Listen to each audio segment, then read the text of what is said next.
Hello, Confederal Socialists. It's cold. Um, I did read your article on ancient Ireland, and it didn't sound that anarchistic to me. Just because there was no centralized government, it sounds like a federation, and with with royal families basically, and that it was all held in place by a feeling of this system is appropriate, uh, and that made it voluntary. So what? I don't.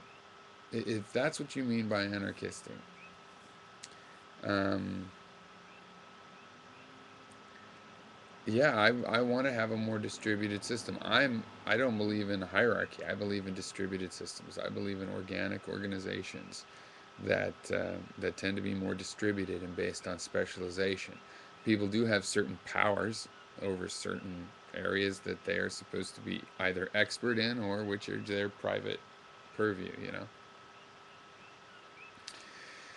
So, so I did find your article interesting. It it didn't seem particularly pro, anarchy. And in terms of not having a centralized system, well, I mean, that's a debate of how centralized should the system become. In reality, I don't even consider myself a statist. Yes, I am taking a default look. I'm saying those of us in the current border of America do make a distinct unit of people. And we have to figure out what kinds of things we want to do on that scale, what rules we might want to agree to, and things like that. And yeah, there are a few. And then we have a federation, and we figure out in smaller and smaller groups what we can agree on at these different levels. And, other than corruption of that process for private gain, it's a pretty good idea. Um, I don't I don't want to have to do a bunch of uh,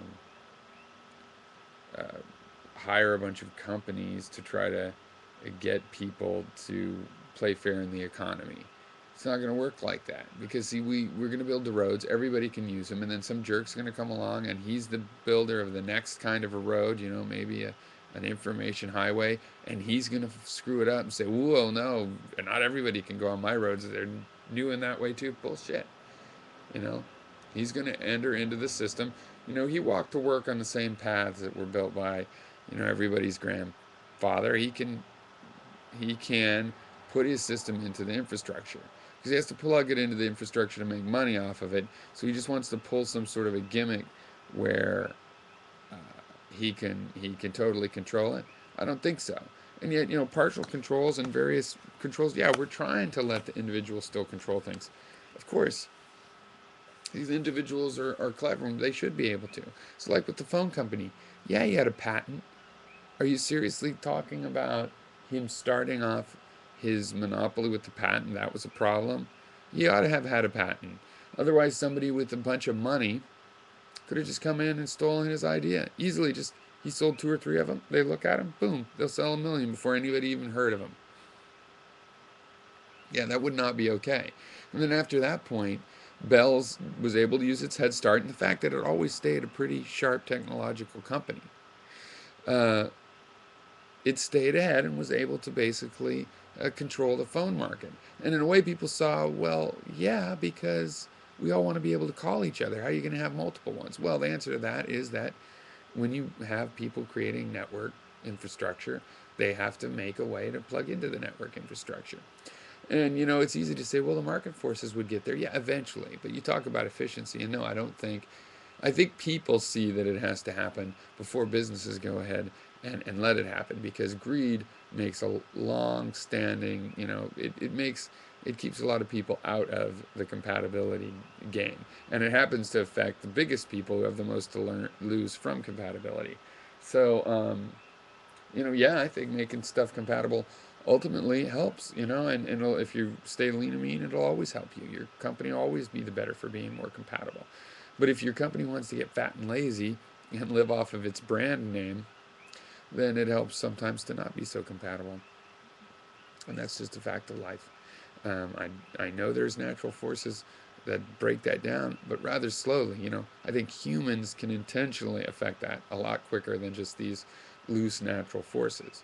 And so it is sort of the default that we have some sort of infrastructural organization where we decide what kinds of infrastructure we want to build, how we're going to use them, how we're going to arrange the various things that we have as common property within the borders. And we're going to invent kinds of common property like money specifically so they can be traded really easily.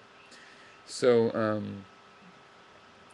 so anyway, that's my thoughts on those things. I see in the comments too, and it's getting me a little riled. It's the same old from people I respect, but just the same old thing of only a government can cause this. It can't really happen on its own. It can, of course, happen on its own that people get an infrastructure, especially one that they've built, that they've invented, and they get it to the point where they either have it all or they're very close to having it all, or the part they don't have doesn't affect their ability to wield power. And I don't, by what principle only the government does it? I mean, no, if some private organization had all the property of the government, they'd be able to do it too. It's because you have power that you can do those kinds of things. And there's a lot of kinds of power. I mean, at least the benefit of putting this default power in the hands of the people is that it's accountable to them. And if it's not accountable to them, then that counts as a crime and a corruption. In a full anarchy of this no common infrastructure sort, then it's not even a crime. It's just fine. If a powerful organization, if an organization gets as much property as the U.S. government wants to screw you over, it's just like, fine, at least you're free. I just don't see it that way. It just, it makes, I don't know, it makes me a bit frustrated as well, because I believe in minimal government. I believe in freedom. But it's like I don't just want freedom from the last slave owner. I want the freedom in general. It does no good if you say let's get rid of the government. We're free, and now we're in like this ancient Ireland situation where there's still serfs and certain kinds of people get to vote and certain don't, but it's all voluntary because you can go to another place just like it. I just don't. I don't see that. I don't mean to seem thankless for the video. It was interesting to think about. Thanks.